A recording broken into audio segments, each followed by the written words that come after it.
Hello, and welcome to the commencement ceremony for A.T. Still University's School of Osteopathic Medicine in Arizona. Please stand if you are able.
Please be seated.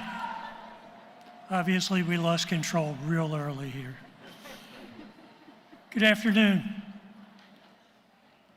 Welcome to the graduation ceremony for the class of 2026 of the School of Osteopathic Medicine in Arizona. My name is Ted Wendell, and I'm the president for the Arizona, California campuses of AT University. Give me a moment to talk to the graduates. Just a second. Pretty special day. It's been circled on the calendar for over a year. You still have paper calendars, you circle it. I'll be honest with you.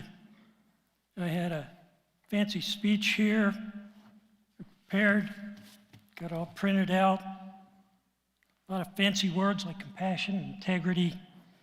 It was pretty well organized. It was eloquent, very presidential. Even got some help from ChatGPT. Don't judge me. But I'm going to set the script aside. And let me tell you why. Something happened to me yesterday morning. It caused me to think about what today really means for you. I know you can't see it, but that's a picture of my granddaughter. She graduated from elementary school yesterday. And watching that, well, thank you. I hope she's watching online, probably not. Watching that little girl, all smiles, walking on the stage to get that first diploma made me think about you and what this day means to each of you. Think about this. Most of you have been in school since you were about 6 years old. You've sat through more exams, through more lectures, through more caffeine-fueled nights than most people can imagine. You've earned diplomas before, and every single one of those have moved you along toward today. But today's different. Today's something entirely different. Today's your last day in school.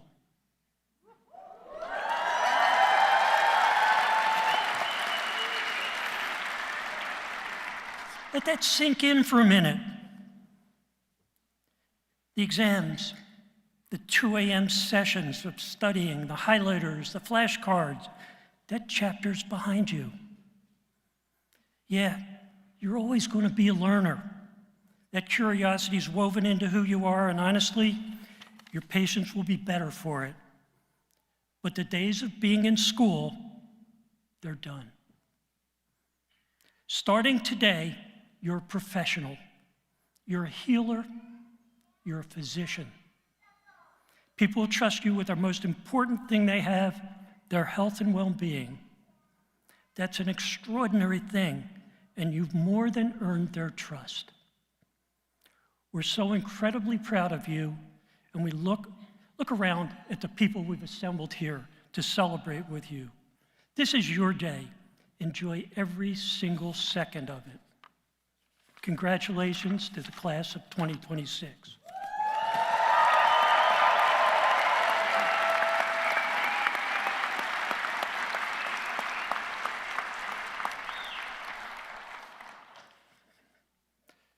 Ladies and gentlemen, if you're able, please stand for the national anthem.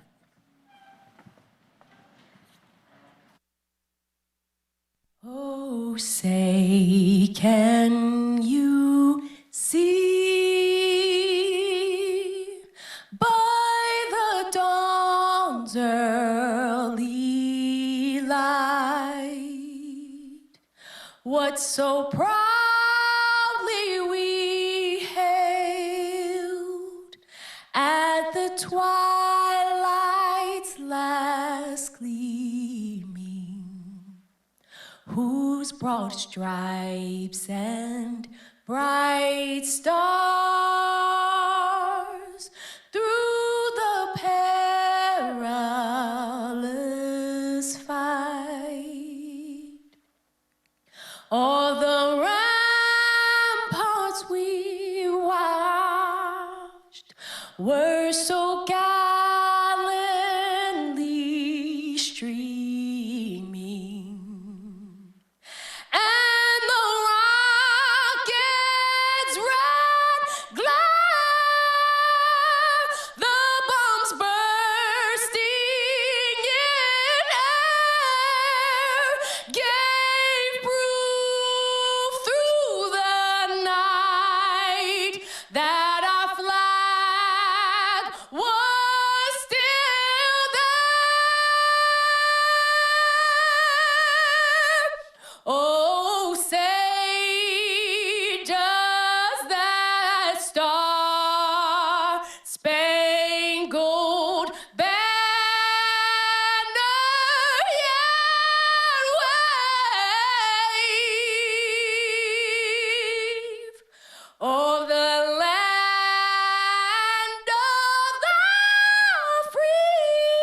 Please be seated. It's my privilege to introduce Dr. Daniel Barnett Trapp. Dr. Trapp is a 2011 graduate of AT-Still University School of Osteopathic Medicine in Arizona. She's also chair of the ATSU Board of Trustees. Dr. Trapp.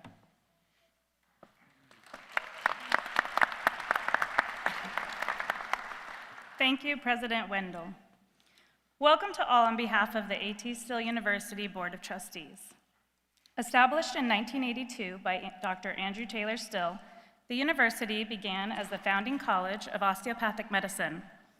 Over the past 130 years, ATSU has grown from single-discipline school on one campus in Kirksville, Missouri, to a multidisciplinary health professions university with 7 schools on 3 campuses in Kirksville, Mesa, Arizona, and Santa Maria, California, as well as an online presence.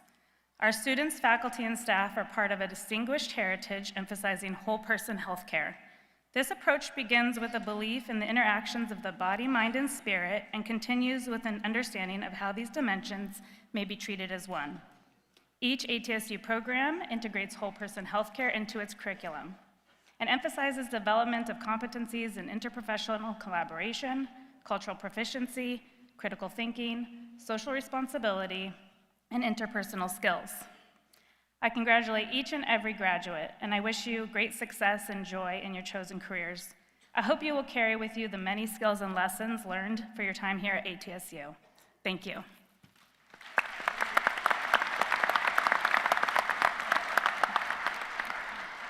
It is now my privilege to introduce the Dean of the School of Osteopathic Medicine, Arizona, Dr. Sharon Obadia. Dr. Obadia is a 1997 graduate of AT-Still University's Kirksville College of Osteopathic Medicine.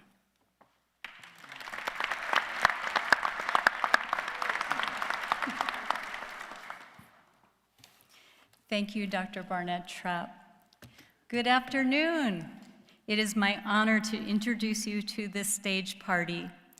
Students and guests, would you please hold your applause until I've introduced the entire stage party? Starting on my right, Dr. Craig Phelps, class of 1984, Kirksville College of Osteopathic Medicine and Chancellor of AT-Still University. Dr. Danielle Barnett Trapp, again, Chair, ATSU Board of Trustees. Dr. Ted Wendell, again, President, Arizona and California campuses. Ms. Gayla Sublet, President of ATSU's Missouri campus. Dr. Clinton Normore, Chief Diversity Officer. Dr. Kim Perry, Chief Partnership Officer, and Dr. Leonard Goldstein, Assistant Vice President, Clinical Education Development. Dr. Joy Lewis, Professor and Chair, Department of Public Health. Dr. Lewis will be leading the students in the osteopathic oath. Dr. Lawrence LeBeau, Associate Professor, Chair, Graduate Medical Education. On my left, Dr. Q. Rhee, President and CEO of the National Association of Community Health Centers, and today's commencement speaker. Dr. Athena Ganchora, Associate Dean, Student Academic Affairs. Dr. Aaron Messer, Assistant Professor and Assistant Dean, Preclinical Curriculum. Dr. Carolina Quezada, Clinical Assistant Professor and Associate Dean of Clinical Education and Regional Director of Medical Education. Dr. Natasha Fine-Davis, Assistant Professor, Assistant Dean, Clinical Affairs, and Regional Director of Medical Education. Also seated on stage are the faculty for the School of the Osteopathic Medicine in Arizona, including our regional directors of medical education at our community partner sites. Please welcome our stage party.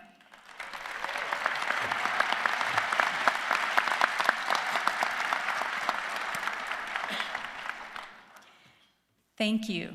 Graduates, guests, faculty, and staff who are current or retired members of the uniformed services or first responders, would you please stand and be recognized?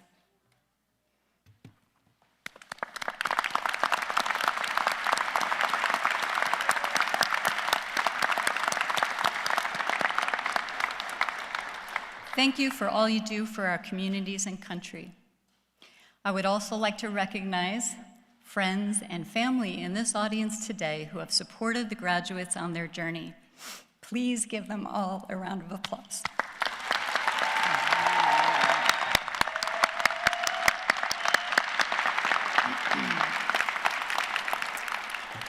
Also with us today in the audience are Mr. Sean O'Connor, ATSU's Chief Marketing Officer. And finally, I would like to introduce the exceptional class of 2026. Graduates, please stand.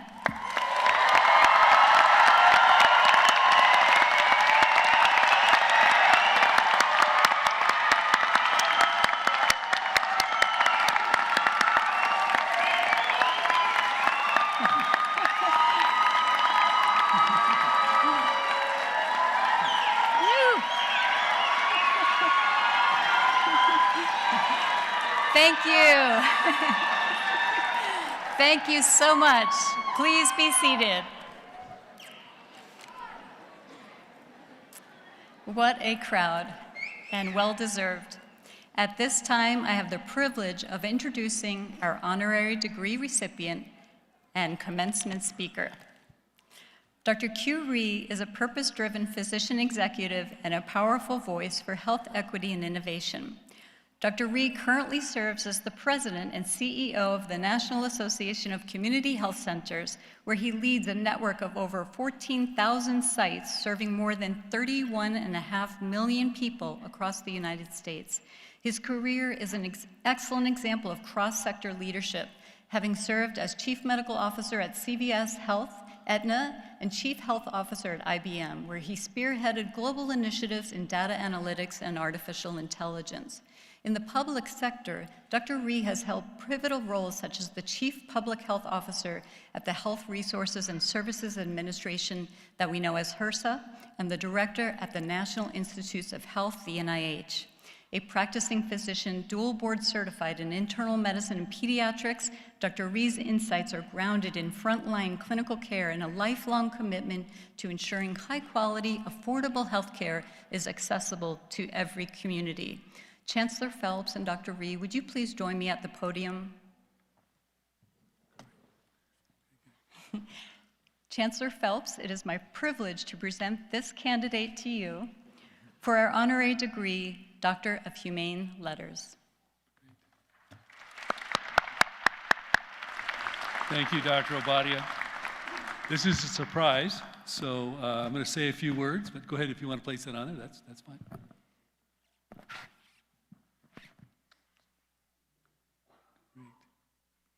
One of the highest degrees AT-Still University of Health Sciences may confer is an honorary doctoral degree in recognition of superior commitment to osteopathic principles and for service to healthcare, medical education, scientific research, community service, and leadership in political or educational administration. I think you hit all of those. Dr. Rhee, upon the recommendation of the SOMA faculty and dean, and with the authority vested in me by the Board of Trustees, I hereby confer on you the honorary degree, Doctor of Humane Letters, with all the rights, privileges, and responsibilities pertaining thereto. Congratulations.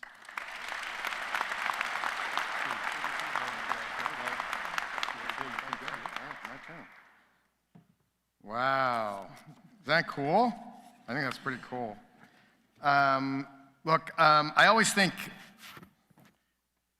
you know, when you start, you think with gratitude, and I want to express gratitude here. I'm reflecting upon when I started this journey as the class of 26s. It was 28 years ago I graduated, and I remember a few things from that long ago. I remember my parents being there with me, and the love that they had, the gratitude that they had, and the gratitude I had for them. And my father's passed away, so I love you, Dad, and miss you. I also reflect on the fact that I remember going, yeehaw, like being really excited about graduating. I don't remember the commencement speaker, though. So anyway, but so you know, this is your day, class of 26. But I also think, as was highlighted before, it equally belongs to every family member, partner, neighbor, and friend who helped carry you here. And as we know, those people here who didn't go to medical school but lived through it anyway, the parents that took the calls, the partners who held things together, the friends who showed up when you needed them, they deserve a big hand. Can they stand up, please? And a big round of applause if you can stand up. Come on.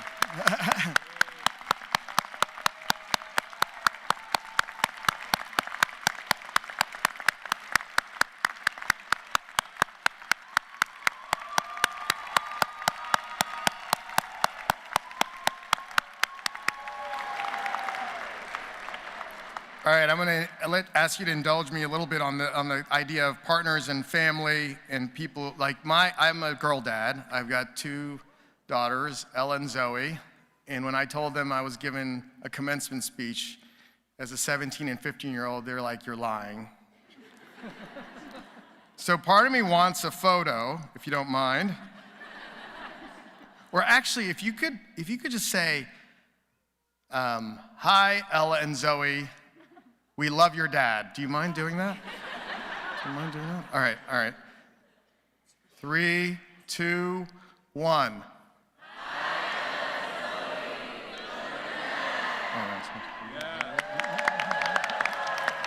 All right, that's awesome. All right, thank you for that. So I also want to acknowledge Dr. Craig Phelps, Chancellor of AT-Still University, Dr. Danielle Barnett-Trapp, Chair of the Board of Trustees, Dean Dr. Obadia, Dr. Wendell, who's the president of the Arizona and California campuses.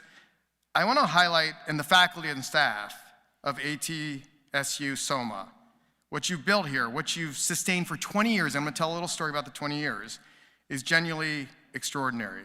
Today also belongs to you. Can they stand up, and can we give them a hand as well? Come on.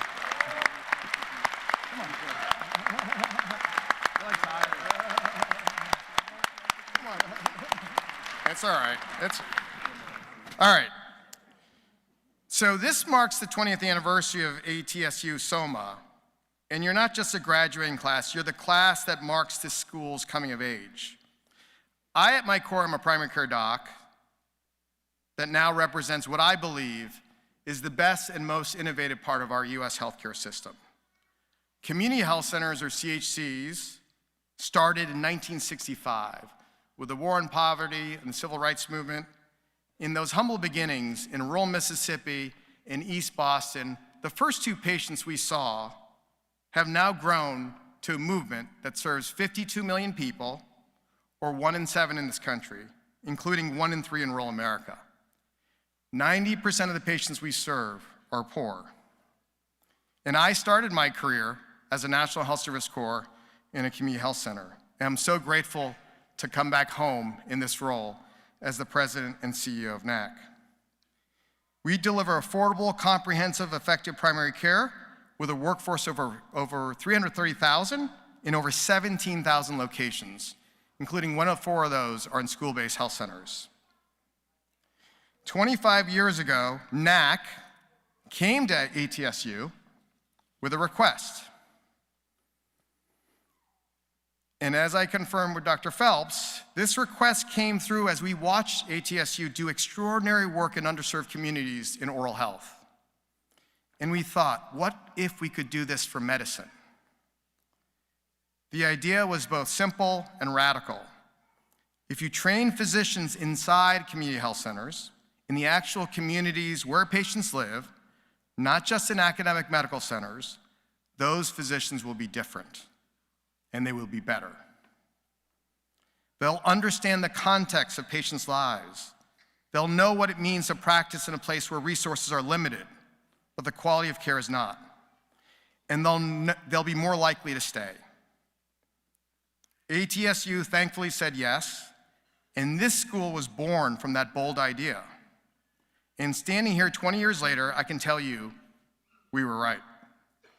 Your class is proof that this model works. A 99% match rate, 21% in family medicine, 21% in internal medicine, 10% in OBGYN. More than half of you are entering primary care, and many of you will serve underserved communities that are needing your help desperately. Yes, that's a good one.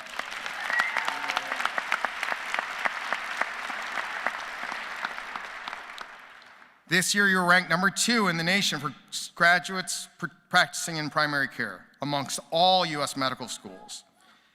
That is not a coincidence. Yeah, that should be a...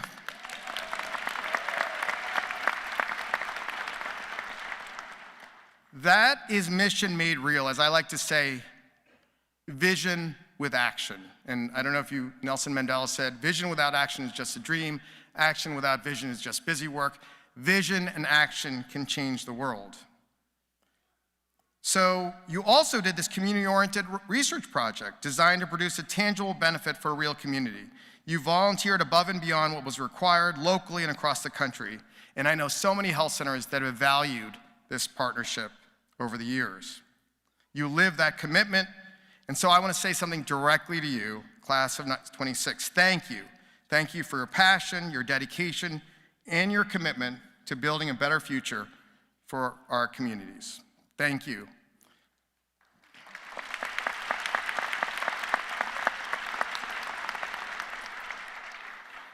So now this week was busy, and I'm a little tired, so I took some caffeine before, but this week started, Monday I was in DC meeting with the Healthcare Advisory Committee with Dr. Oz and Secretary Kennedy. Tuesday I was at Centene headquarters in St. Louis. Wednesday I came home and saw the girls and played squash in Boston, and then I went to Omaha where HR 1 is being implemented today. It started May 1st, and was listening to the front lines about the challenges of addressing Medicaid eligibility in this current environment. The challenges that we're facing are very significant with HR 1. Community health centers are expected to see 4 million more uninsured patients, if the CBO numbers are right, lose $7 billion in revenue over the next decade, lose 35,000 jobs, close 1,800 of those 17,000 plus sites. So the reality is stark in terms of the challenges we face. But I do want to share a little bit as I reflect. This is like a week and then being here with you. It's really extraordinary, a week in my life. But I want to talk a little bit about the path that I took. Not because it's the perfect model to follow, but because I hope it gives you permission to follow your own path, even when it goes somewhere you didn't expect. My parents came to this country as immigrants from South Korea. They experienced the Korean War. My dad was 12, my mom was 5. She witnessed her father being killed by the North Koreans.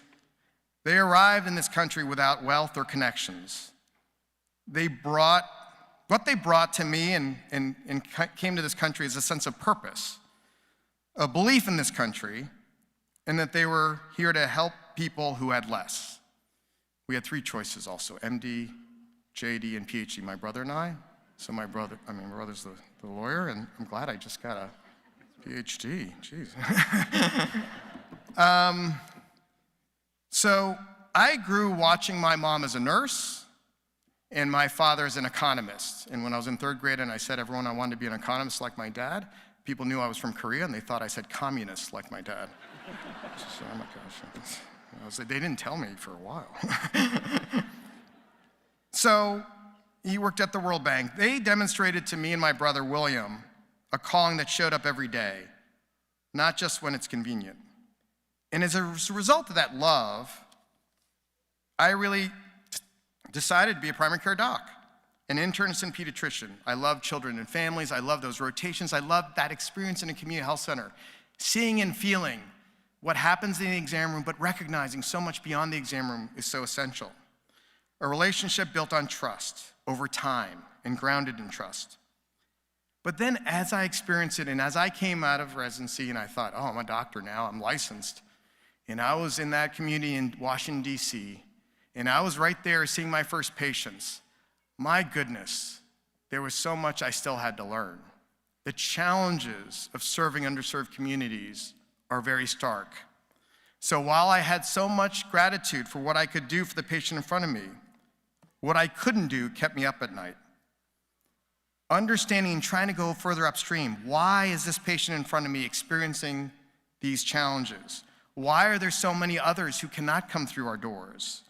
And better understand what I could think about preventing, because so much of what I was witnessing was beyond the exam room and the walls of the health center. And this is where I encourage you to think beyond. the exam room. What you've learned today, what you have the experiences, is about what happens in the exam room. But I'm gonna tell you now, whether it's the patient with diabetes who's going blind or has their foot amputated and now needs to go on dialysis, the patient with a fatal metastatic breast cancer, I had so many cases of this, where women who had lumps and hadn't seen a clinician, a primary care clinician for 4 years or more, and it was fatal. The child whose family couldn't take time off to work for an appointment and now has severe developmental delay. So I started clinically, but then I said, this is challenging, and modeled after my father, who was the communist, I'm the economist, I realized I needed to go beyond the exam room.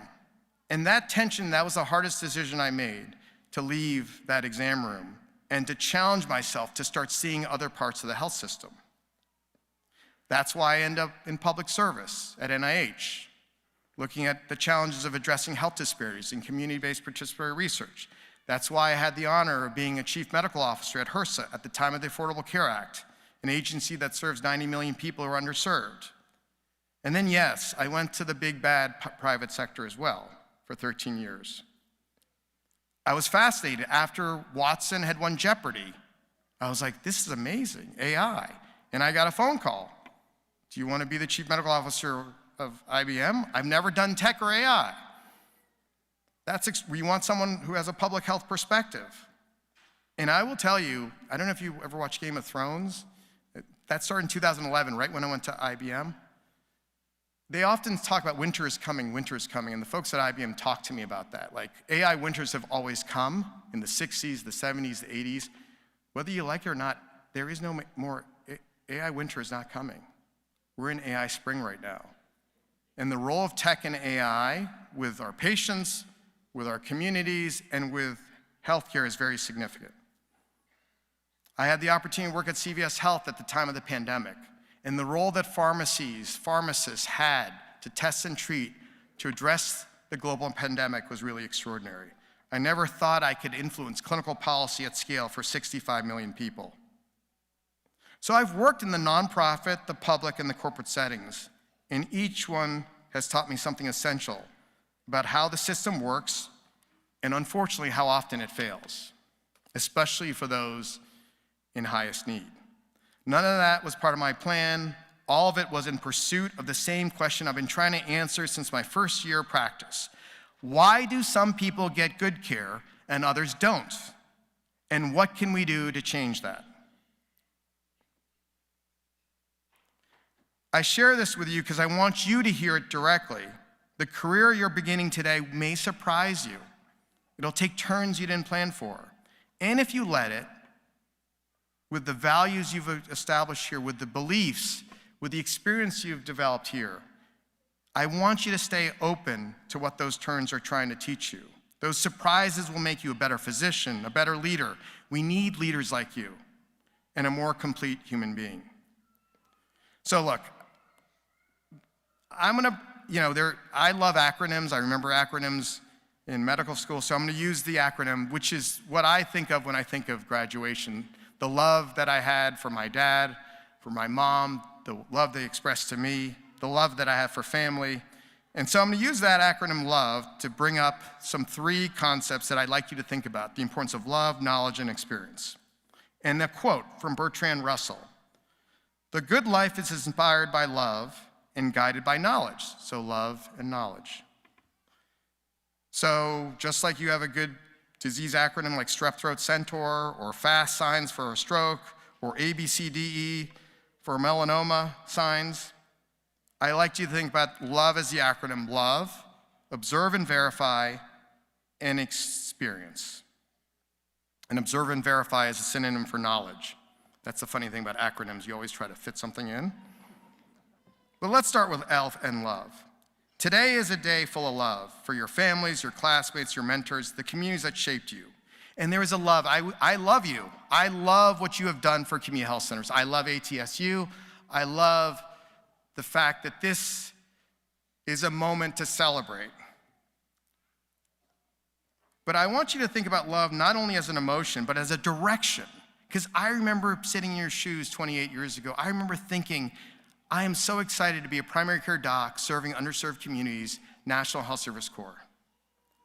And I remember I kept that love throughout the last 3 decades.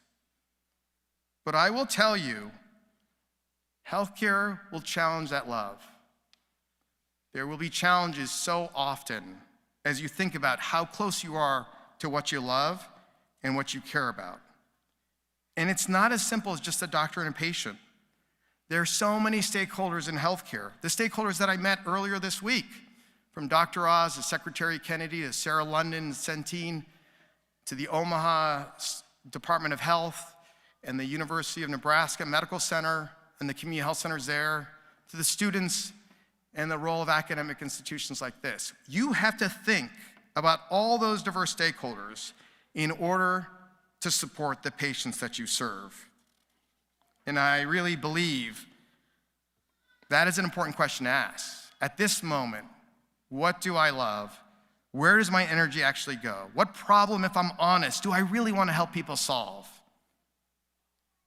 And for me, the foundation of what I love and the direction I've been grounded in is the purpose of primary care for all. I've had the privilege of doing that one patient at a time and now one population at a time. Some of you will answer the question and say, one patient at a time works for me. That's great. You'll keep those deep longitudinal relationships with families and a community, and that'll be your life's work, and it will be extraordinary. Some of you may answer one population at a time, whether you're a teacher, a leader in a part of the health system. You might think research, policy, systems change. I went to the Kennedy School of Government. I got my master's thesis in health policy. I loved Shakespeare at the time to try to woo women. So I called my master's thesis To Be or Not to Be FQHC. Everyone has a choice. Most of you will find that the answer shifts across your career, and you have to be open to those shifts. Either way, let love be your compass. And be honest and reflect on this day, and make sure you keep that and preserve that love and grow it over time, because I will tell you, the healthcare system will challenge it many times over throughout your career, as it has for me. Now let's move to the ONV, observe and verify, which is basically the scientific method, which is what you learned over the past 4 years about knowledge. There are challenges to science these days. There is a very important, I do believe science is permanent. Science is clear. You've earned that degree today, identifying that you are an expert in science, in medicine. But I want to challenge you to think about knowledge beyond what's in that diploma. We are living in the most challenging moments in the history of medicine. Extraordinary transformations. I brought up AI. I remember in 2012, going to Cleveland Clinic and seeing the tools of Watson be able to take the USMLE tests and pass, and thinking, man, if that's what I had to take to show that I'm a doctor, and an AI system can do that, what does that mean? And so we see that now as AI is everywhere and there are no more AI winters. So another key topic I'm going to tell you is a principle of knowledge that I learned. Health is so much more than healthcare. Health is so much more than healthcare, which is why I want to go beyond the exam room. I often like to think of health as the acronym housing, education, access to healthy choices, labor and employment and wealth, transportation. Healthcare, as you look at whole person health, that's holistic, physical, mental, social, purpose, spiritual.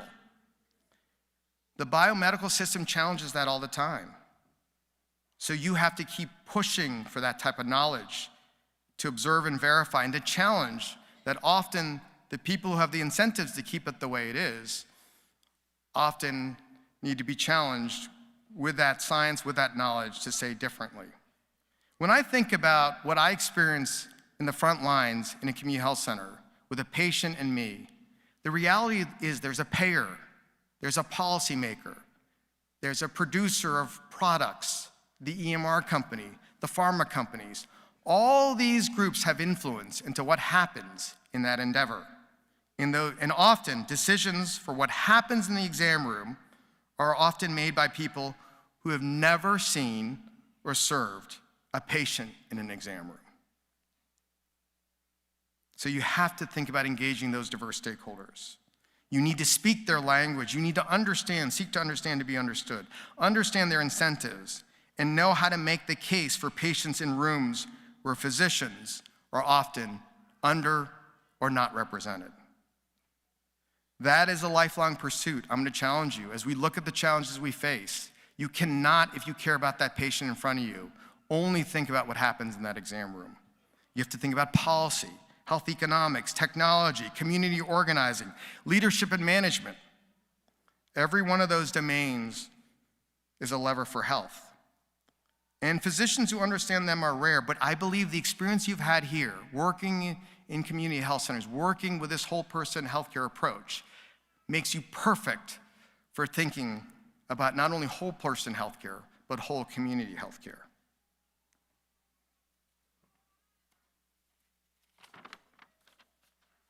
The last one is experience, so love, right? The last acronym, E, in experience. And I want to tell you, like, if you look at my career, it's almost like you look at it, like he didn't know what he wanted to do. He just kept changing. But I had that base purpose, but I will tell you, I was open to new experiences. And as Bertrand Russell said, the good life is guided by knowledge. I'd also add one thing, that experience is where knowledge becomes wisdom. And the opportunity that I had to build community, build connections in the public sector, the private sector, the nonprofit sector, I think was really important for the role that I have today. Now, you've spent 2 years in clinical rotations in real communities with real patients under real pressure. You've seen things in these rotations that you couldn't have learned in a lecture hall. You made decisions, made mistakes, and figured out how to keep going. I want to encourage you to stay hungry for experiences beyond the ones that feel familiar or safe. I encourage you to think about political offices, research institutions, technology companies, teaching roles, leadership positions that you may not even feel ready yet, international settings, community organizations, places where you may be like at IBM. I was the only physician often in the room trying to talk about healthcare, and it was fascinating with all these tech nerds and AI experts. So think about that. Think about those experiences. And be open to the assignment you didn't apply for. Say yes to the room you weren't sure you belonged in. The physicians this country needs now, most, are not only skilled clinicians, they're leaders who are willing to bridge across settings, to be trust brokers, go across those divides at a moment when that kind of bridging is harder than ever. And I can't tell you how hard Washington is today. But the fact that health centers have bipartisan support, the fact that we can work, and I was in the green room with Senator Sanders and Secretary Kennedy, and they both committed to community health centers is important. You've got to be that bridge for these different parts of the system. So pursue knowledge and experience and connections beyond what's expected. That'll allow you to not only serve the patients you see, but many that you'll never see. So in closing, I want to tell you something that I believe with everything I have, after decades in this field, and I need to ask for your help and support, and it is connected to what I started with my love throughout my career, primary care for all. And I know over half of you are going to primary care, but I would ask all of you to consider this, and your family members. We have 100 million people in this country who don't have access to primary care. 100 million people. Most of those people are poor or geographically isolated. We have a cost, quality, and access crisis. And there's a clear solution, primary care for all. It's the only part of the health system where greater investment has been shown to improve not just individual outcomes, but population health and longevity. That is a remarkable thing. And yet it's chronically undervalued, it's underfunded, it's understaffed. The system we built in this country makes it genuinely hard to work. And it is hard to sustain a career in it. You know that. Many of half of you have chosen this career anyway, though. I came up through community health centers. I started my career in the community health centers, in places where medicine meets real life, where patients come in regardless of their ability to pay, regardless of their insurance status, without transportation, without a safety net, and they trusted us anyway. That trust was beautiful, the trust of the community, the trust of the team that taught me other skills beyond what I had in my diploma. The ability to go beyond the exam room was so extraordinary. But trust is not given lightly. It's especially not given lightly in communities that have been let down by systems that have overpromised and underdelivered, by institutions that didn't listen, by parts of that health system beyond the exam room that didn't understand, by a healthcare apparatus that too often treated them as an afterthought. And yet those companies trust us. For 60 years, community health center, they show up, they bring their children, they tell us things they haven't told anyone else. They trust us with the most vulnerable moments of their lives. That trust cannot be manufactured by any technology, any policy, any marketing campaign, or any strategic initiative. It's built slowly, one relationship at a time, over those 60 years for health centers, by physicians who show up not just with knowledge and skill, but also with love. By physicians who remember that behind every chart is a human being with a life that extends far beyond the exam room. That's what you've been trained to do. That is the osteopathic tradition. That is the whole person approach, the community context, the belief that body and mind and circumstance are inseparable. And it is a tradition that does not belong only to one kind of practice or one kind of setting. It travels with you. It lives in how you listen, how you ask questions, how you walk into a room. Whether you go from here to a rural clinic, a community health center, a hospital, emergency department, a research institution, a policy office, you have to carry that with you. Carry the spirit of what this school was built to do. Carry the belief that a patient's zip code should not determine their health outcome. Carry the understanding that the communities with the least have often given the most trust, and that trust is sacred.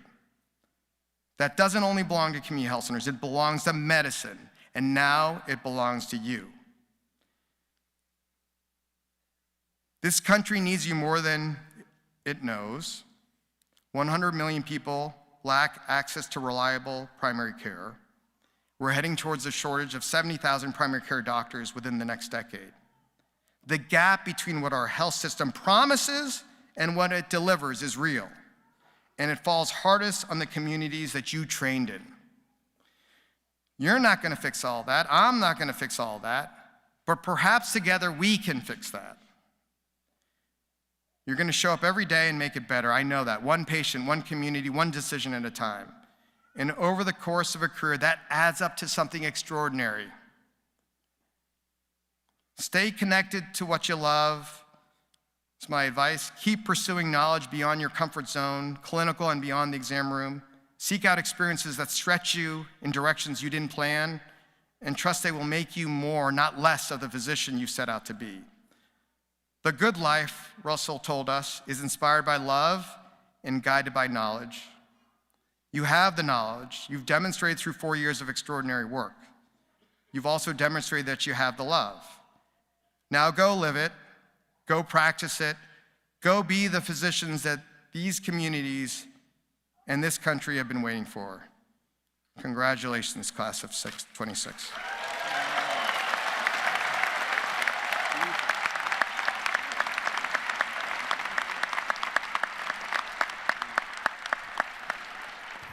Thank you so much, Dr. Rhee. Graduates, are you ready? Okay. Public health is the field devoted to preventing disease, prolonging life, and promoting health through organized community efforts and informed choices of society, organizations, communities, and individuals. The Master of Public Health degree is a professional master's degree awarded for studies in areas related to public health, focusing on improving health through identification, prevention, and solutions to community health needs. Chancellor Phelps, in addition to earning their osteopathic medical degree, these members of the graduating class successfully completed the requirements for the Master of Public Health degree on behalf of ATSU's College of Graduate Health Studies Dean, Faculty, and Program Chair. I have the pleasure of presenting them to you. In presenting the Master of Public Health candidates, Chancellor Phelps and I will be assisted by Dr. Debrosi Viscosian, Assistant Professor of Public Health, and Dr. Ebony Anderson, Associate Professor of Public Health. Candidates for the Master of Public Health, please rise and proceed to the stage.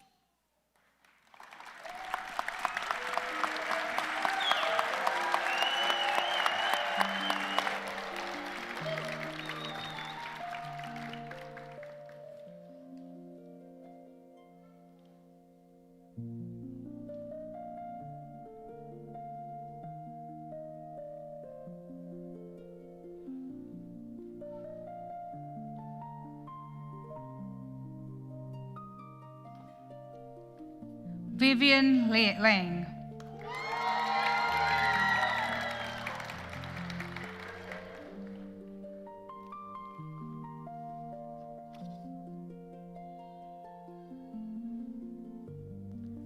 Savannah Conan.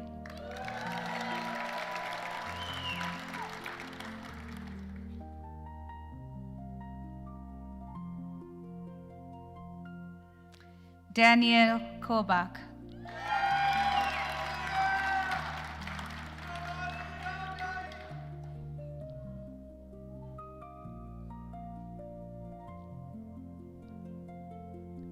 Caitlin Redeman.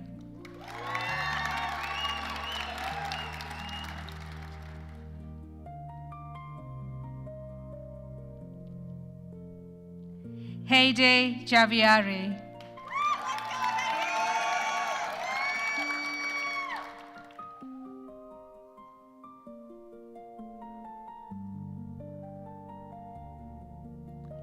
Heather Pittman.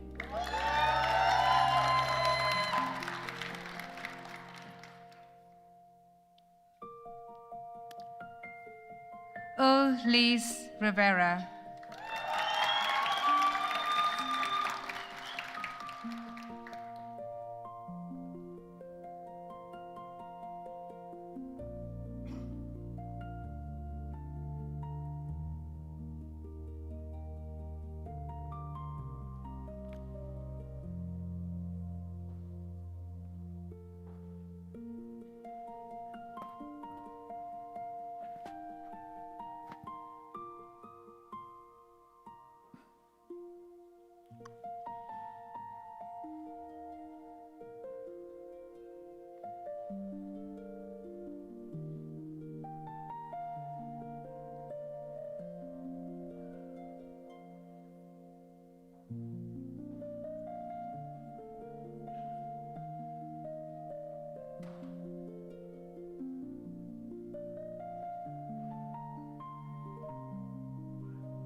Public health candidates, please stand. There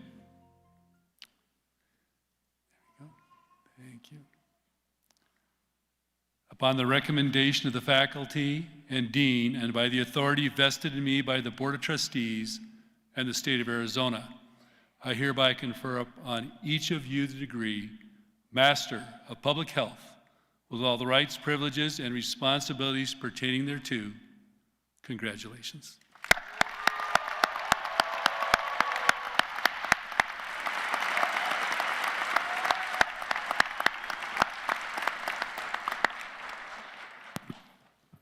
Thank you, Chancellor Phelps.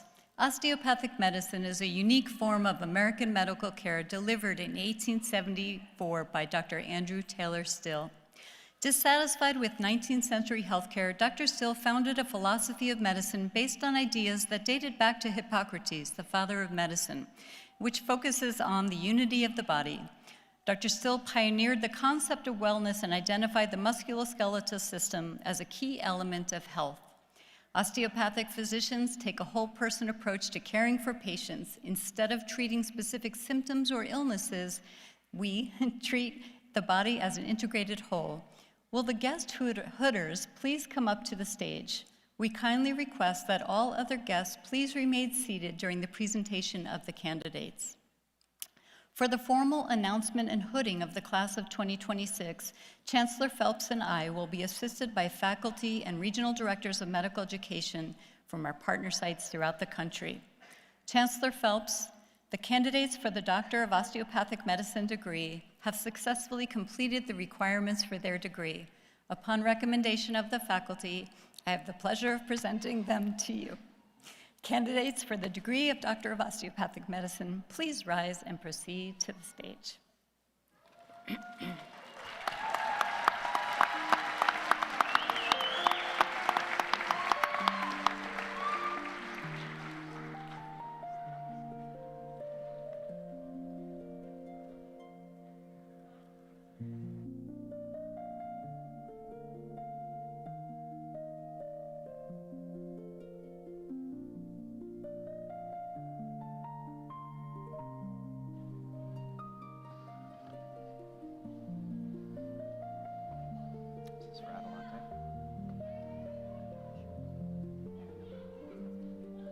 Do you know which CHC we're doing? Okay.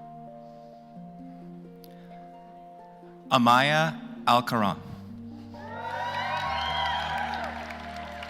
Hooded by Dr. Roxana Nori Nikabakt.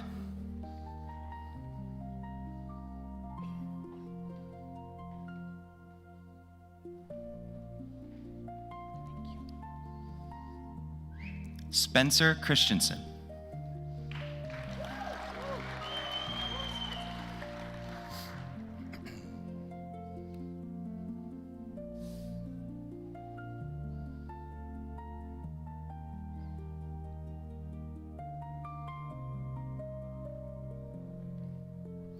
Chloe Jensen Clark.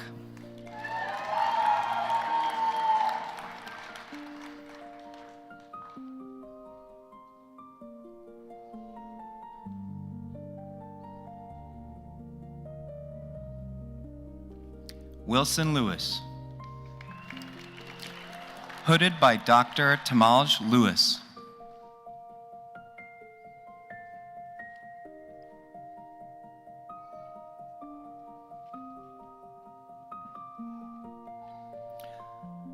Brina Miller.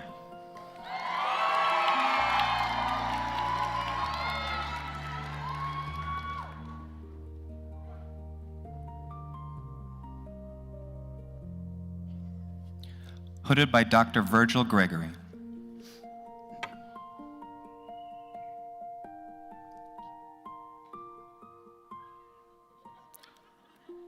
Michael Nichols. Hooded by Dr. Ewell Tarif.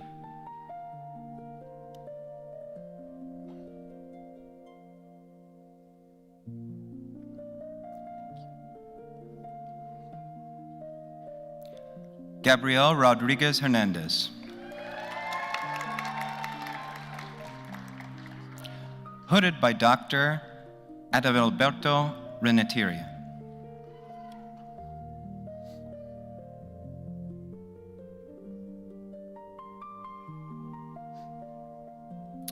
Elizabeth Sanglane Foster.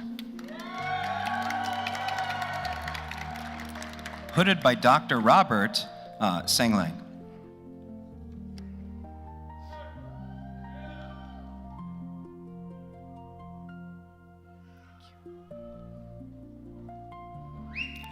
James Sayed. Hooded by Dr. Abraham Sayed.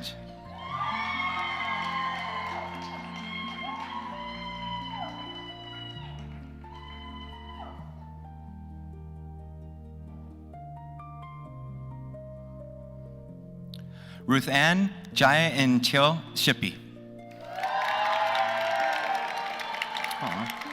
Hooded by Dr. Mark Sivakov.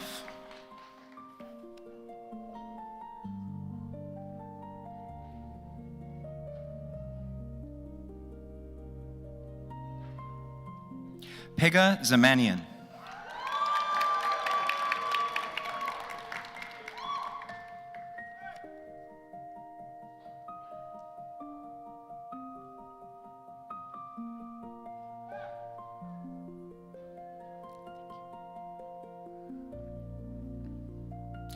Suzy Al-Usbisi. Oopsie.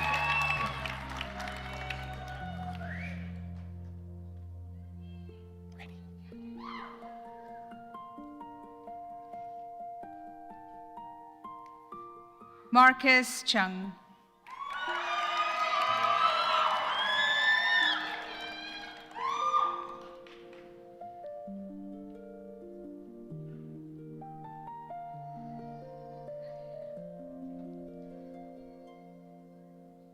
Jaleesa Galen.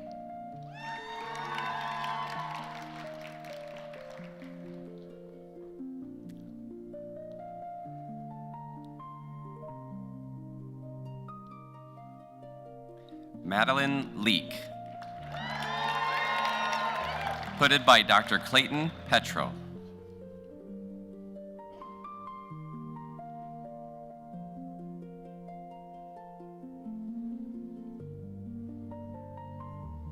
Jonathan Peckham.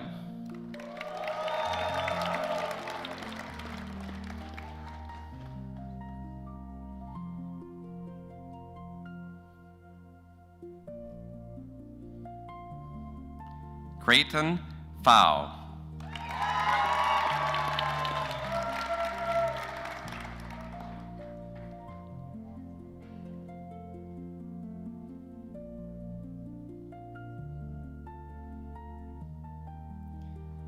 Caitlin Redeman. Hooded by Dr. Dana Savici.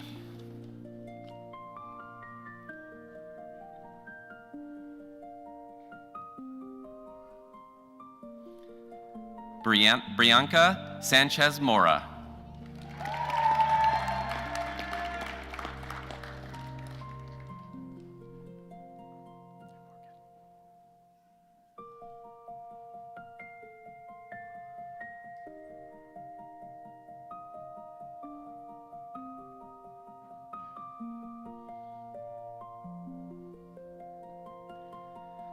Morgan Skimmerhorn. Hooded by Dr. Scott Skimmerhorn.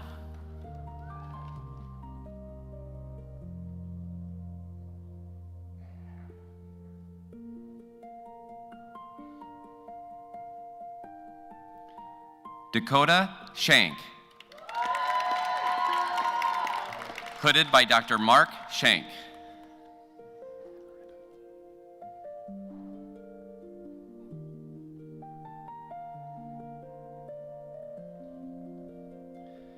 Loretta Suneborn.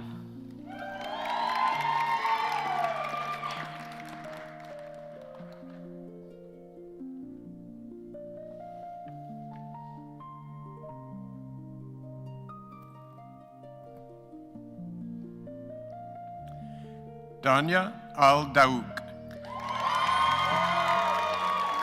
Hooded by Dr. Ricardo Reyes.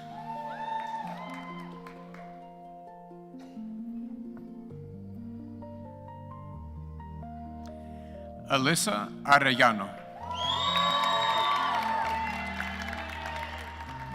Hooded by Dr. Eric Arellano.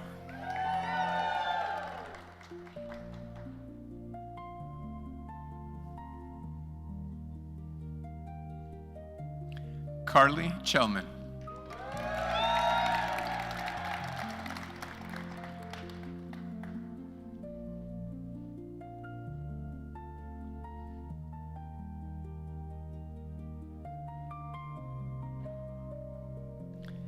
Alexis Jimenez.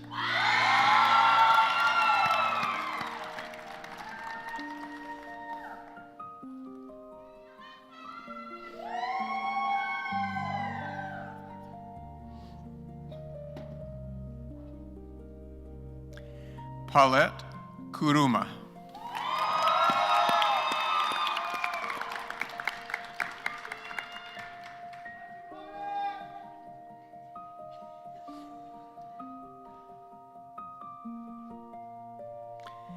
Gabriel Isaacs Lehrberger.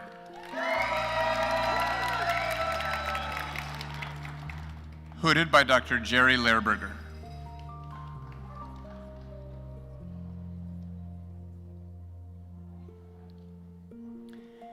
Samuel Lobel.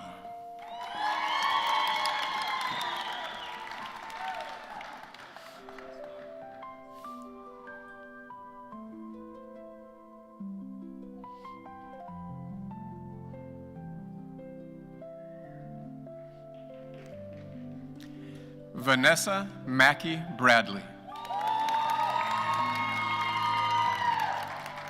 Hooded by Dr. Kai Bradley.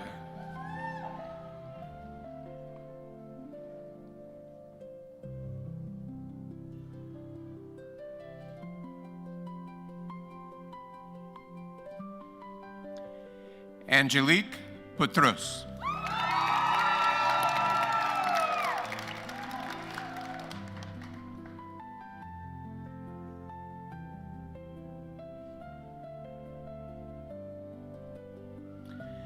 Rebecca Satz.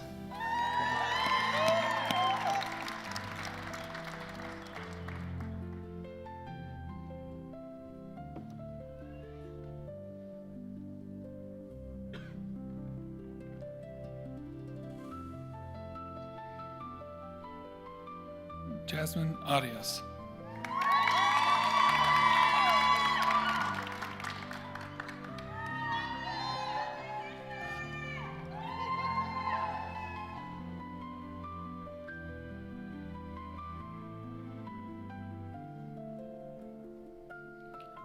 Liam Bui.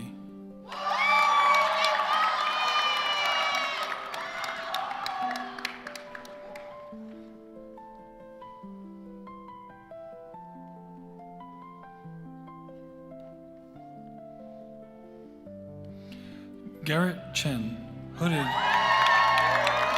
by Dr. Tiffany Chen.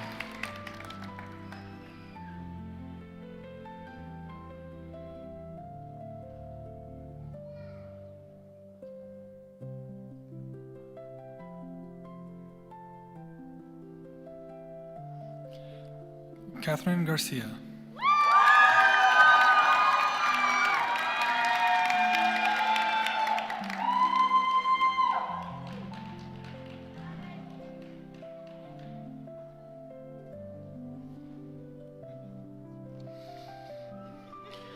Catherine Gutierrez Alvarado, hooded by Dr. Sandra Gutierrez.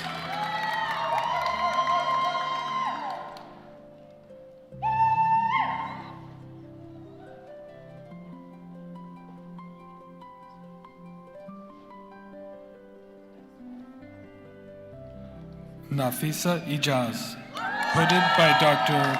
Urvasi Ijaz.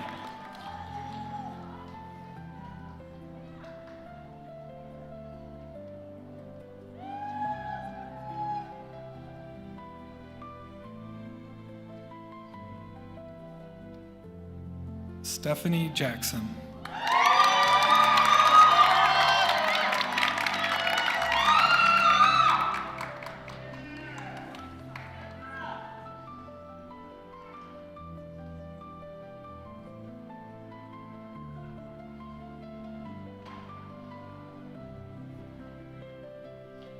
Yasmin Pashemuna Azar.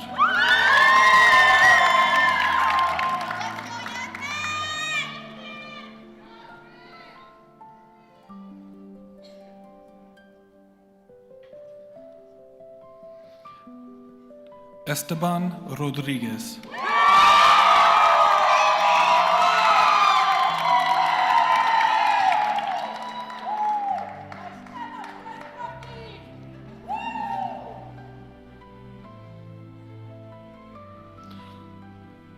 Alondra Sanz Alvarez.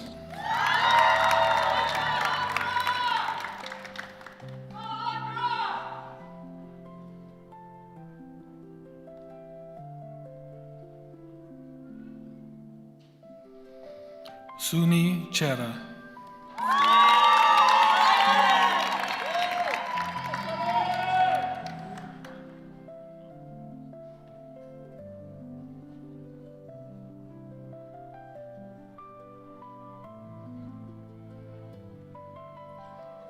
Matthew Hagen.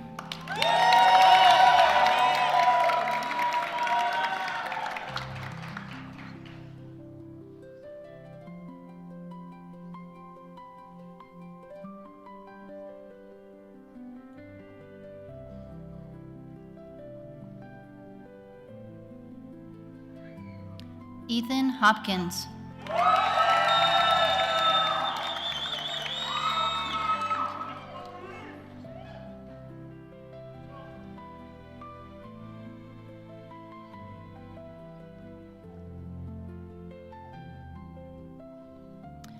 Hedia Javaheri.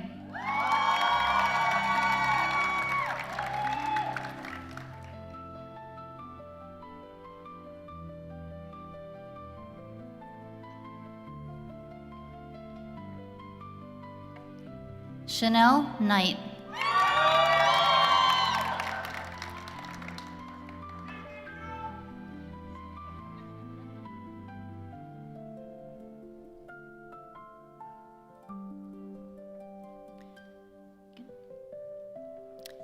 Rahil Ramzan, hooded by Dr. Nizar Ramzan.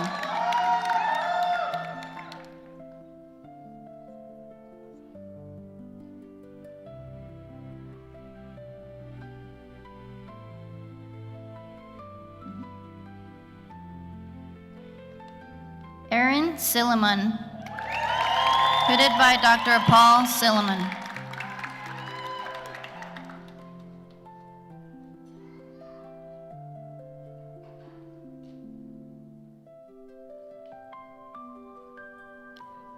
Leanne Shun, hooded by Dr. Jenny Underhill.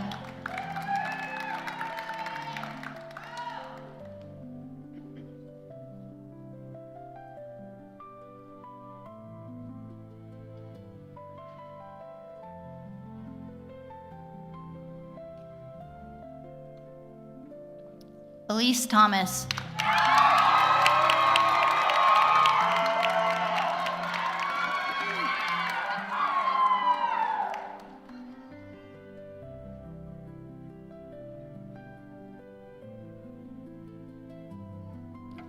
Ashley Thurgood.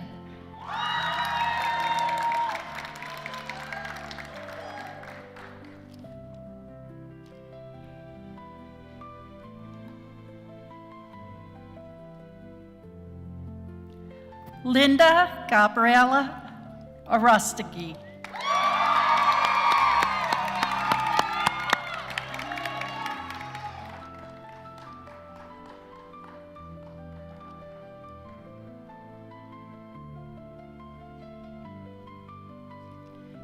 Justin Ryan Wayne Bablitz.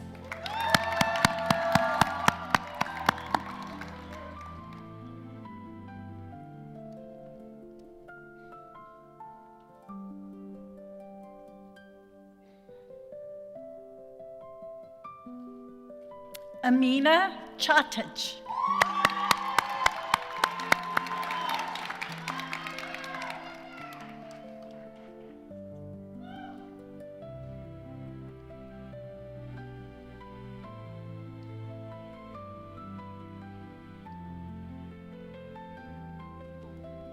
Kimberly On Dow.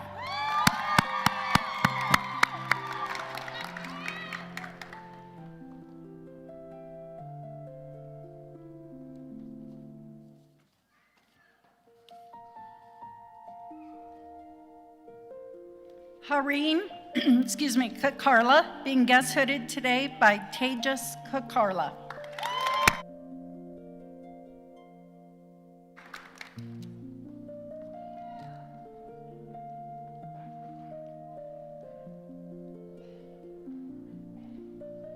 Alyssa Mi Sun Kim.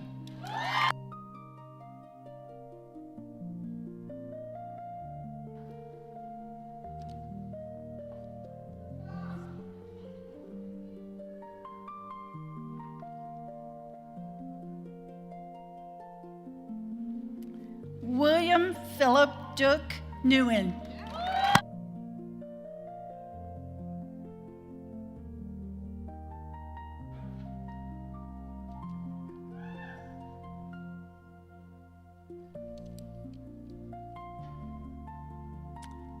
Imran Sheikh, being guest hooded today by Sufia Hussein.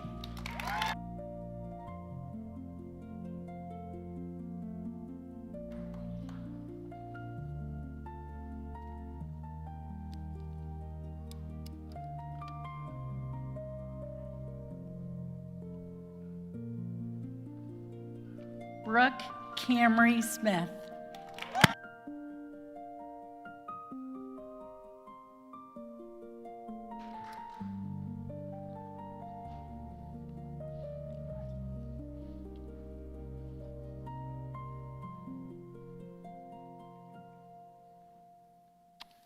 Nadia Ahmed.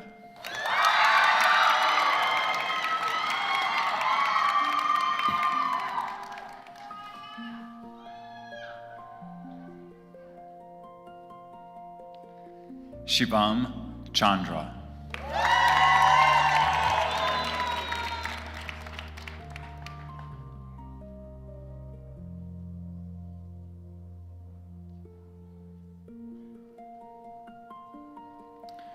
Anthony Caglianese.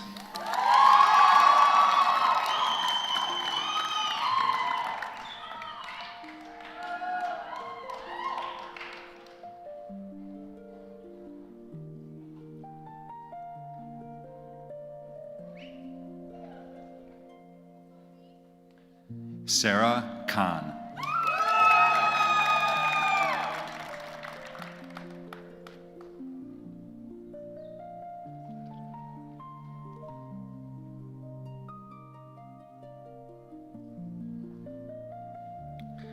Paula Castro.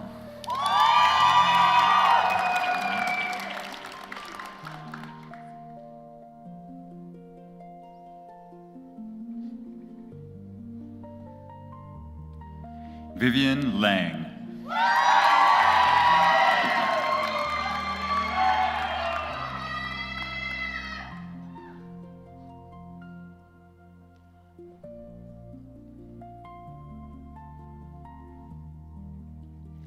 Cassidy Love.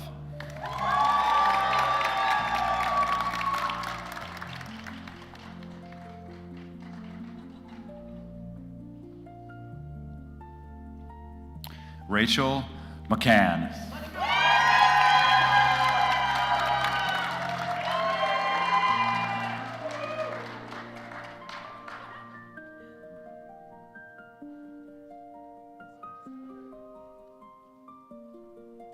Damilola Oladini.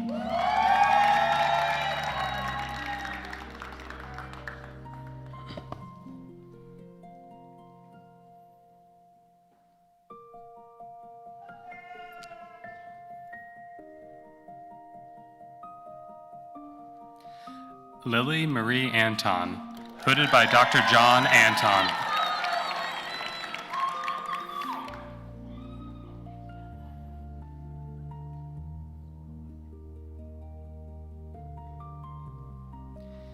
Dana Chen.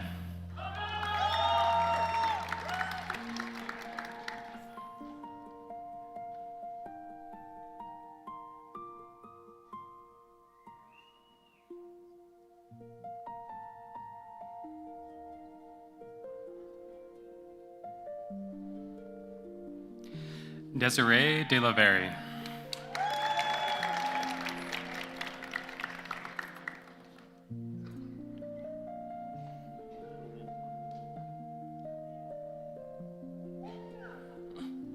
Maya Dula,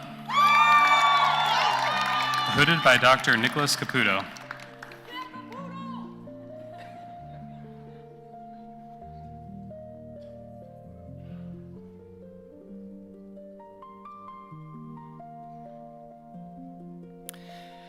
Angela Essene Fianacca, hooded by Dr. Nicholas Caputo.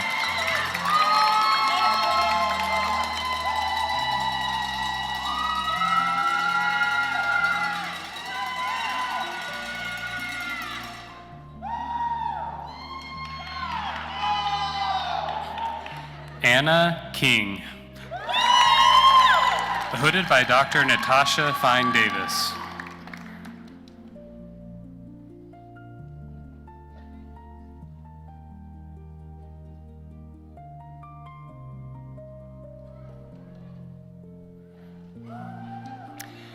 Emily Koenig.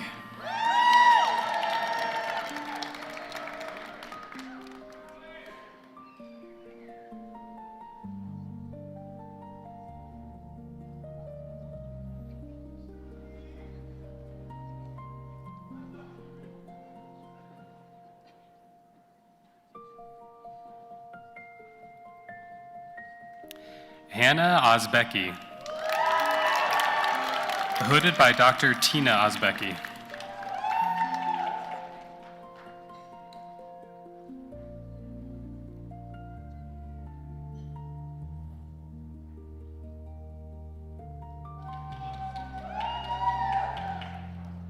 Mary Pascal Pericles. Hooded by Dr. Nicholas Caputo.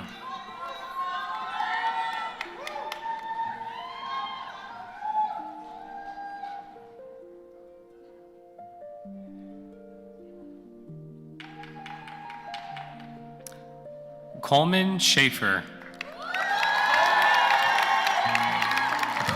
Hooded by Dr. Adam Atut.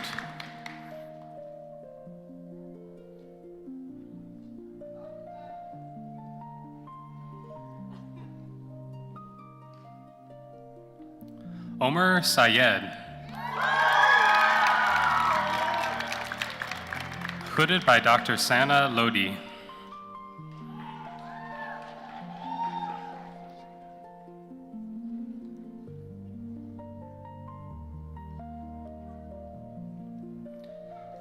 Brian Tassavor.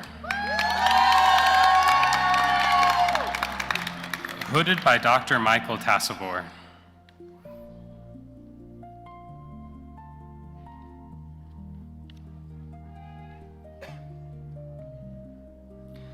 Chandani Thakur.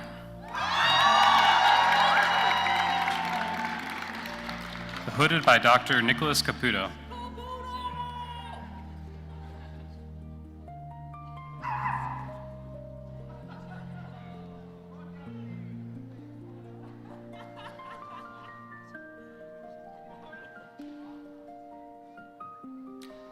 Uche Ukadike.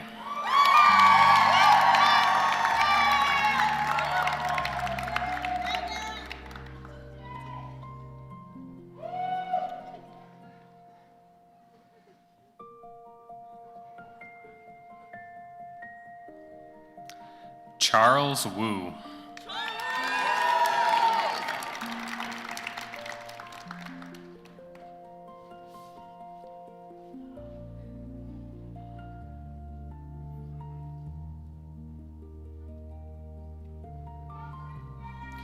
Angela Zhu.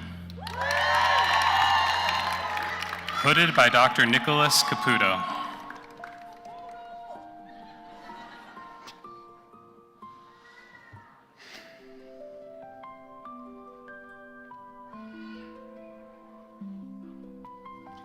Faber Cherian.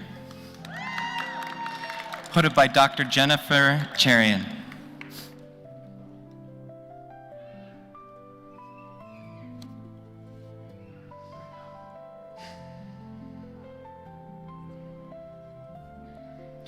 Brian Klippinger.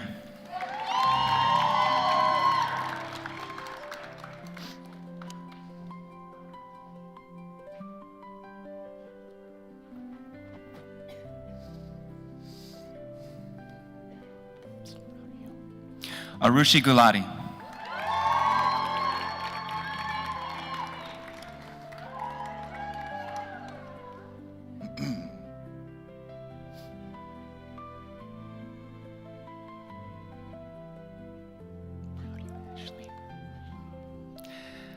Jin Young Ashley Ha.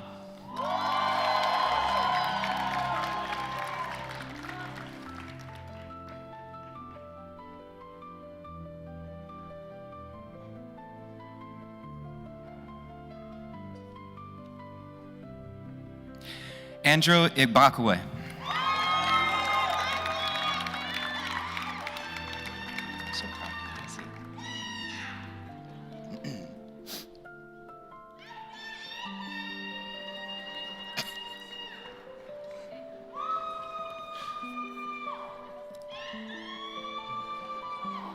Desiree Justice.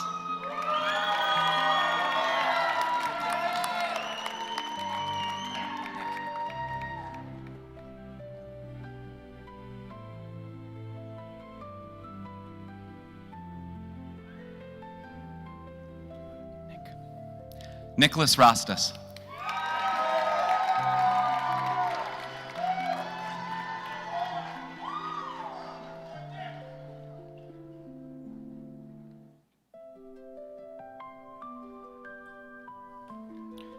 Emily Tennyson. Hooded by Dr. Justin Phillips.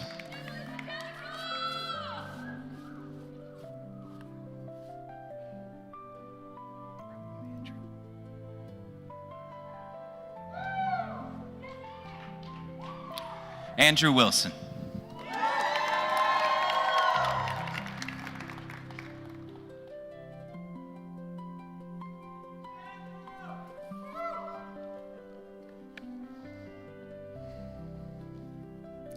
Jason Yamashita.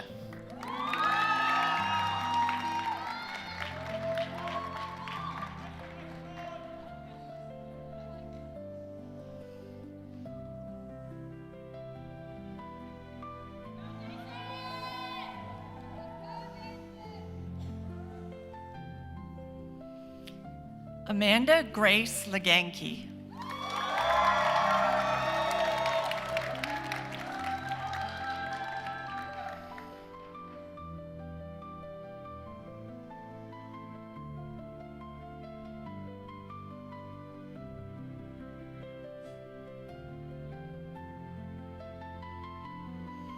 Easton Bentz.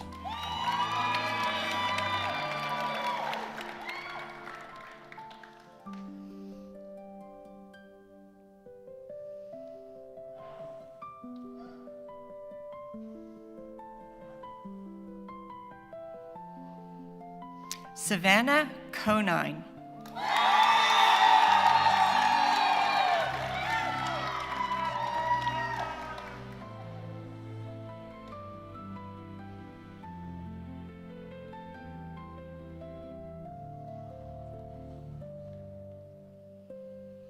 Lana Daniel.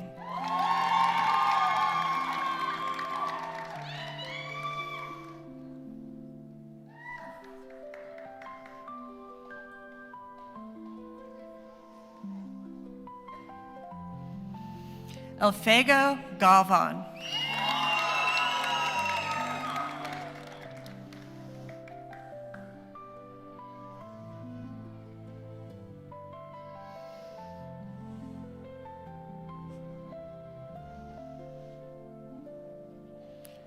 Danielle Kuhlbach.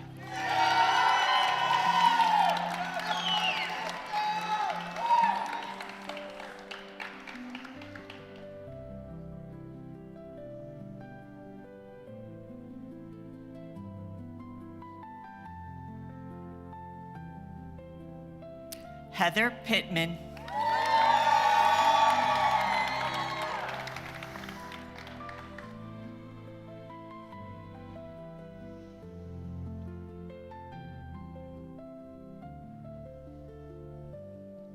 Grace Spradley.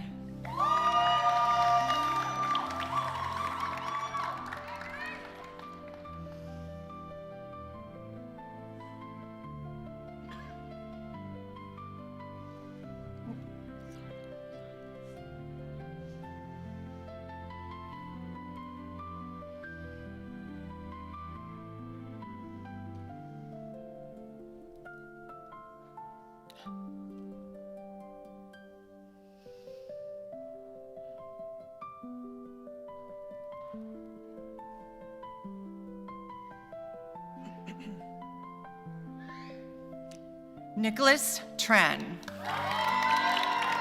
Hooded by Dennis Tran.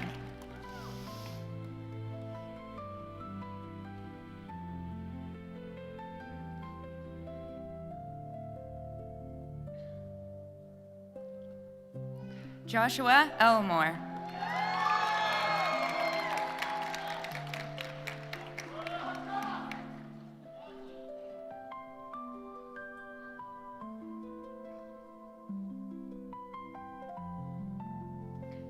Nicholas Gazzarelli.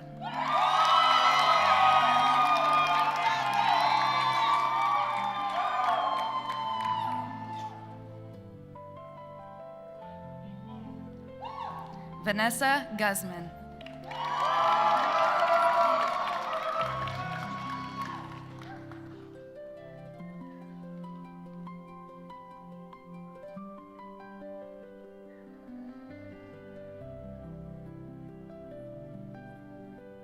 Nina Nguyen.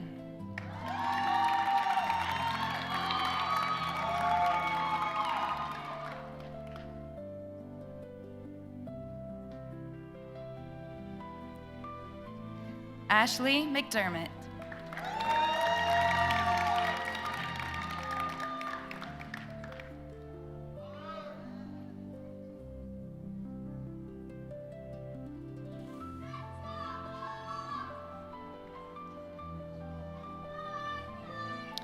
Sean Pino.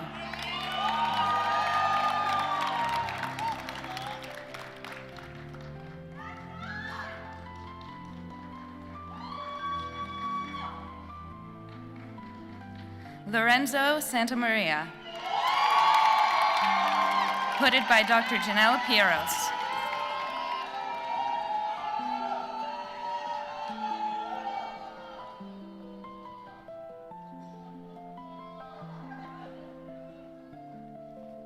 Aiden Telfer Radzat.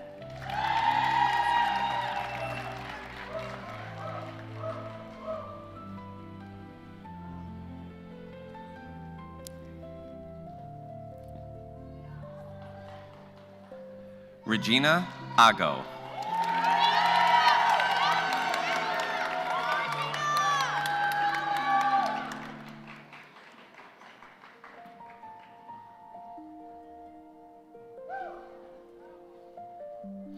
Katrina Bato.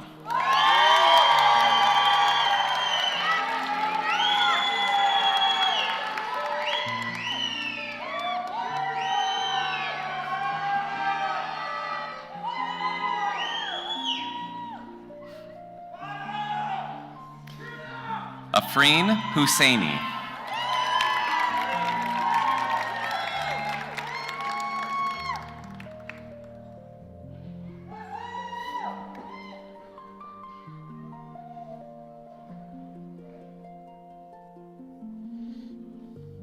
David Cohn. Hooded by Dr. Ricardo Cohn.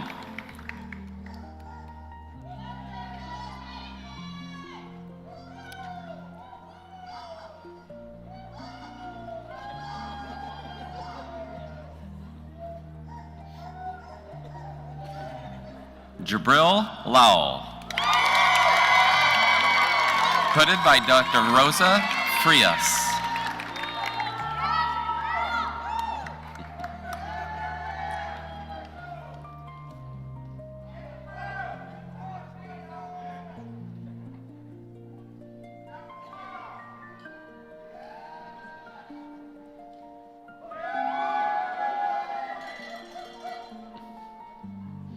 Courtney Uwe.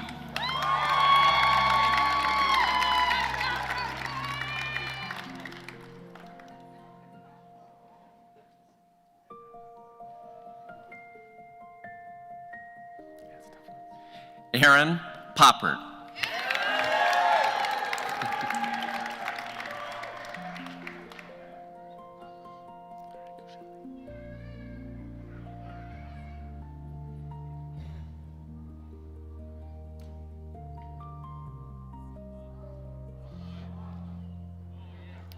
Kushali Shah.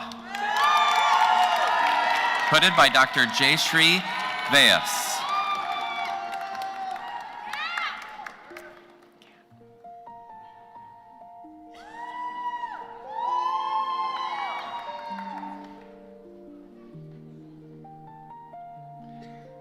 Catherine Welsh Davenport. Hooded by Dr. Katrina Welsh.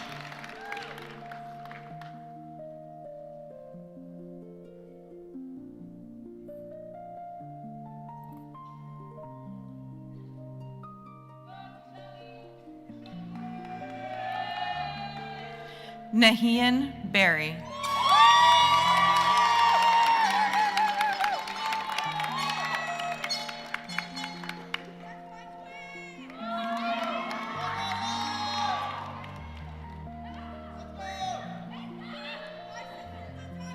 Isabella Bello Zapp.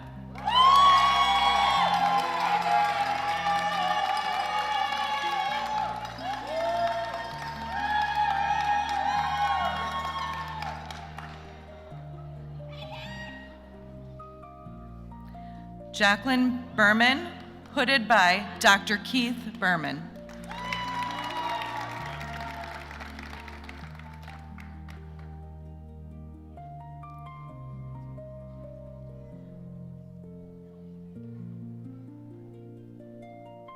Summer Marsh.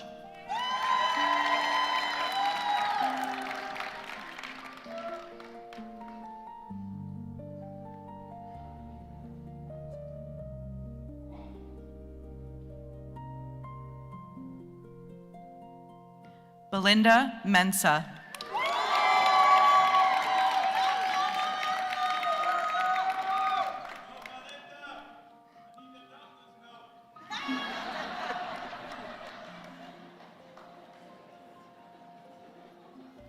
Nicholas Sangbush,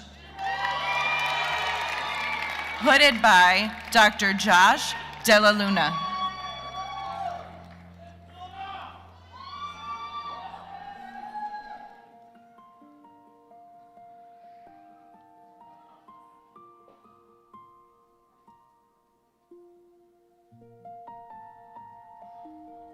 Celia Severini.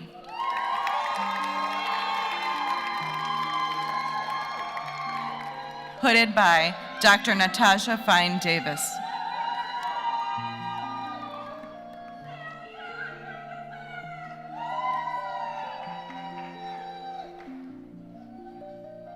Glenn Sakari.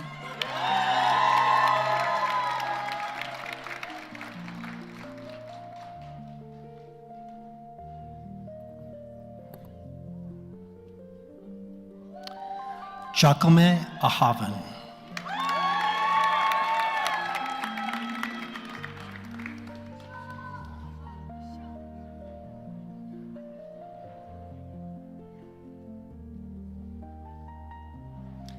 Michelle Balshin.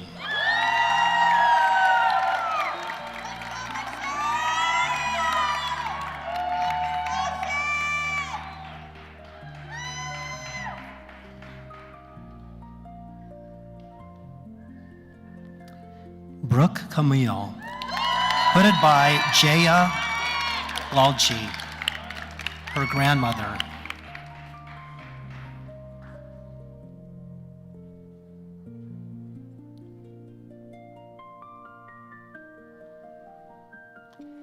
Darian Finley, hooded by Ross Christensen.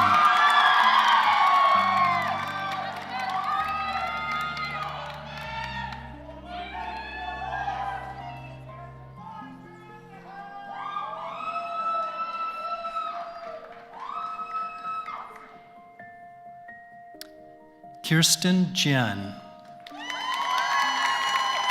hooded by her mom, Dr. Carolyn Jen.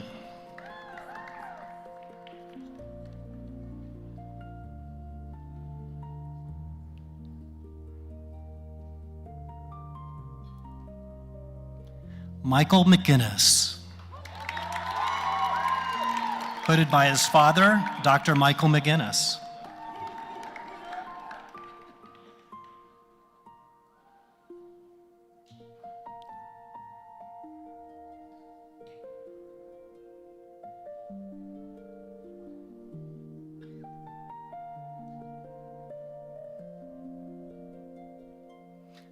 Elise Rivera, hooded by her father, Dr. Morris Rivera.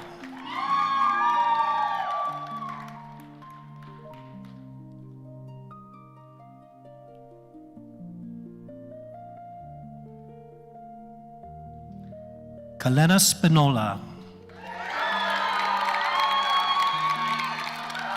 hooded by Katrina Bloss.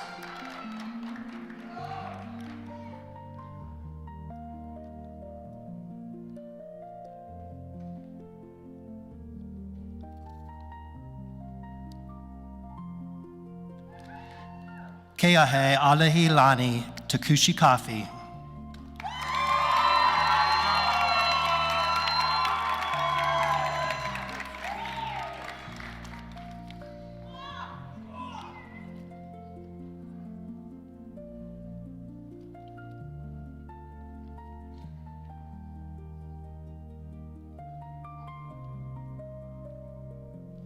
Sarah Thompson.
Graduates, please stand.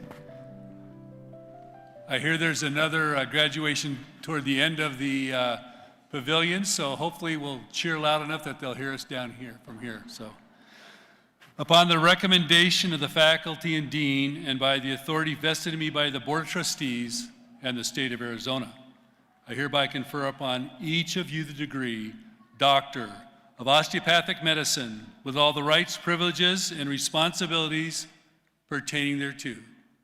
Congratulations, doctors. Woo!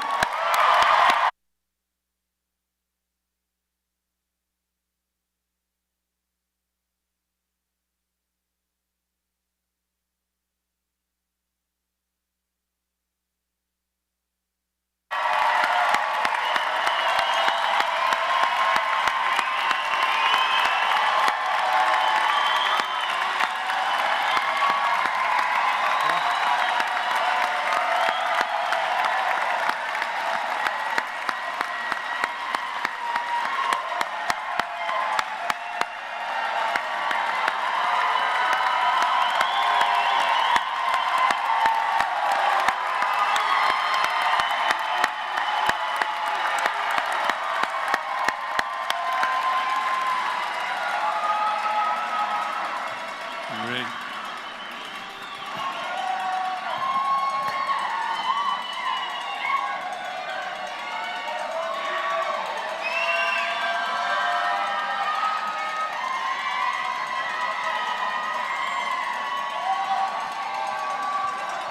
All right. That was great. That was fantastic. Graduates, please remain standing. Dr. Lewis is going to administer the osteopathic oath. Dr. Lewis. Thank you, Chancellor Phelps. As is tradition and required by the osteopathic profession, I am honored to administer the osteopathic oath located on page 31 of your commencement program. Graduates and all osteopathic physicians on the stage and in the audience, please rise, raise your right hand, and recite the oath with me in unison so loudly that your family may hear you at the top of the balcony.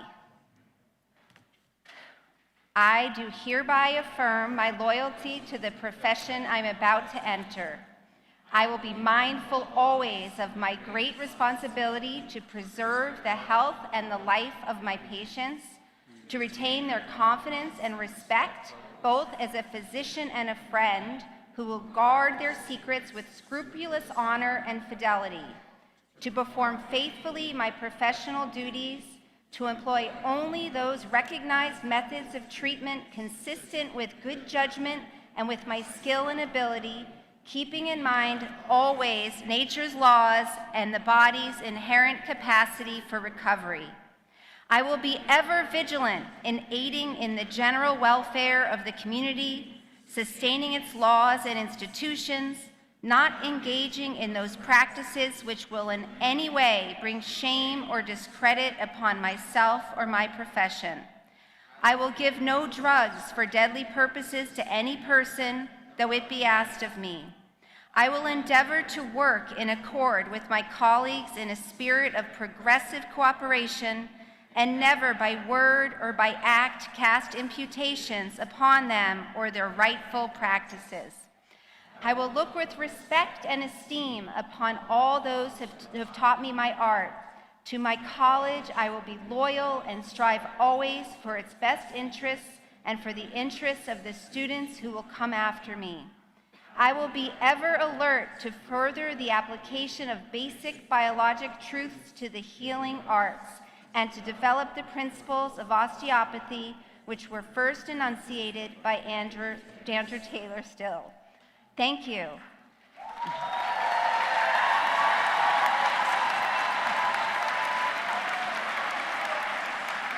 Please remain standing as Dr. Esther Quintanillero, class of 2018, inducts you into the ATSU Alumni Association and SOMA Alumni Chapter.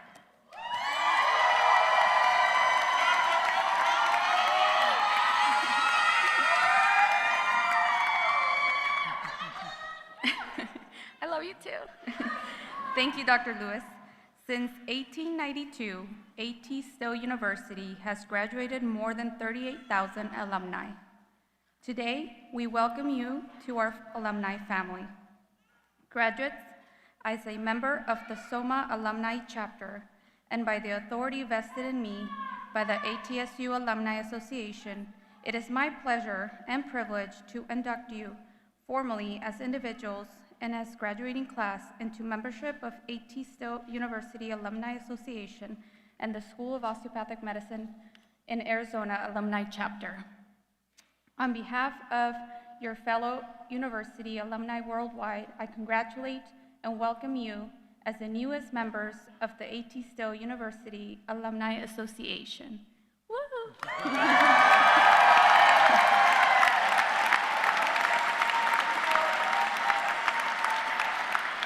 You may be seated.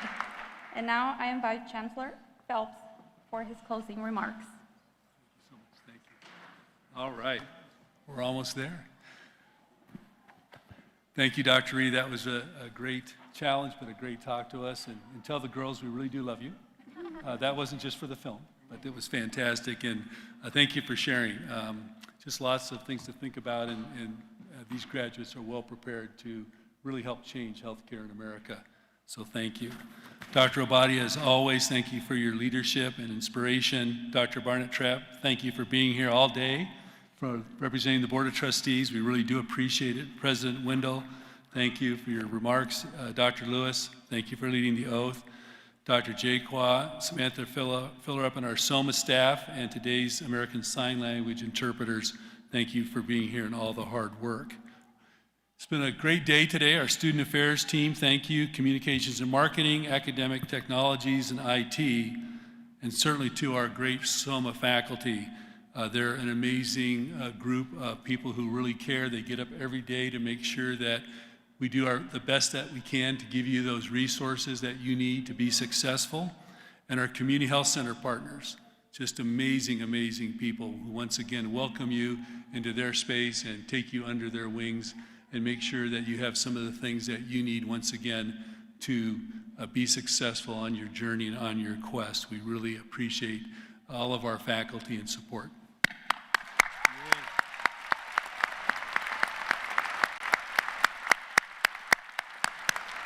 Someday, some of you, I believe, will be part of this faculty or other faculties. We're also grateful to the folks at the Mesa Arts Center. Once again, a great day for them. They have a lot going on, and we appreciate their hospitality and smiling faces and welcoming us. It's like a second family for A.T. Still University, so thank you very much. How many of you heard of a guy named Mark Cuban? Has anybody heard of him? Good, all right, good, yeah.